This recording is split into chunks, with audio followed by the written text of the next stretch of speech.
Paul Kagame ne s'est pas présenté à Luanda. On exige d'abord du Congo de s'asseoir avec la milice la plus active et la plus visible du pouvoir de Kigali. Cette milice qui produit la violence que vous voyez dans cette vidéo. Une maman qui est en train de pleurer son bébé de 5 mois qui s'est pris une balle dans la tête tirée par le M23. Cette milice qui menace que Beni et Butembo seront tombés avant la Noël.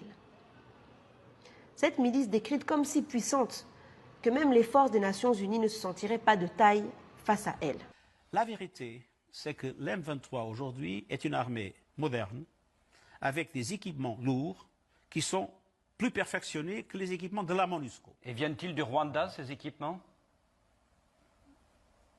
Ils viennent de quelque part.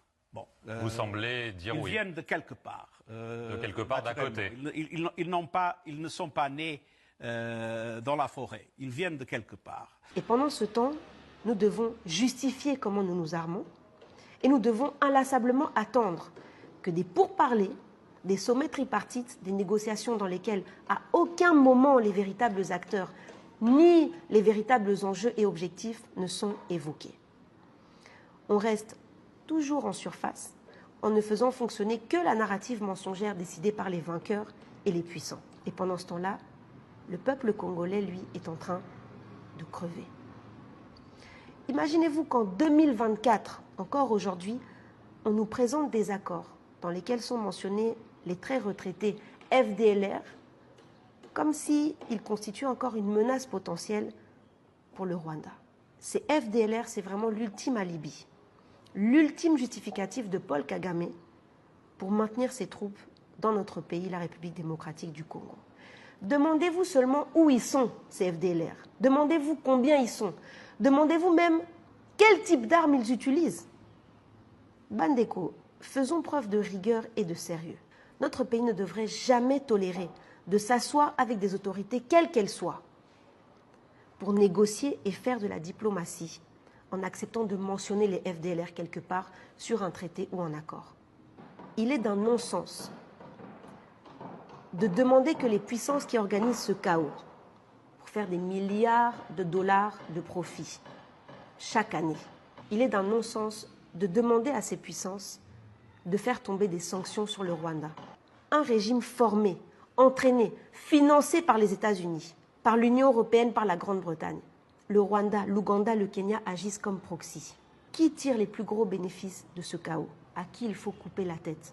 Et quand je dis couper la tête, ça se fait de plusieurs façons. Il n'y a pas que la voie militaire.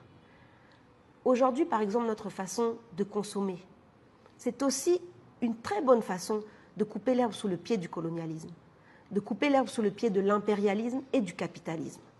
Mais soyons aussi clairs, c'est l'industrie de l'armement qui fait le plus d'argent avec les minerais africains, principalement congolais.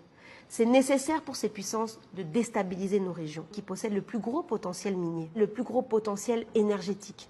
Ne comptez pas sur ces puissances pour que la situation change. Personne ne va nous faire croire aujourd'hui que l'Union européenne ou les États-Unis auraient la moindre envie que le génocide des Congolais ou que celui des Palestiniens, par exemple, ne s'arrête. Parce que s'ils le voulaient, ce serait très vite réglé. Notre chaos, là, c'est leur profit. Ni la vie d'un Congolais, ni même celle d'un Rwandais ne compte pour eux. Est-ce que vous savez que la MONUSCO, c'est environ 1 milliard de dollars de budget de fonctionnement chaque année? Et des villages dans lesquels il y a des massacres qui se produisent sous leurs yeux, sans qu'ils ne puissent agir. On peut comprendre la colère de la population, qui voit ça tous les jours et qui se demande à quoi cette mission est en train de servir. Et ne vous méprenez pas.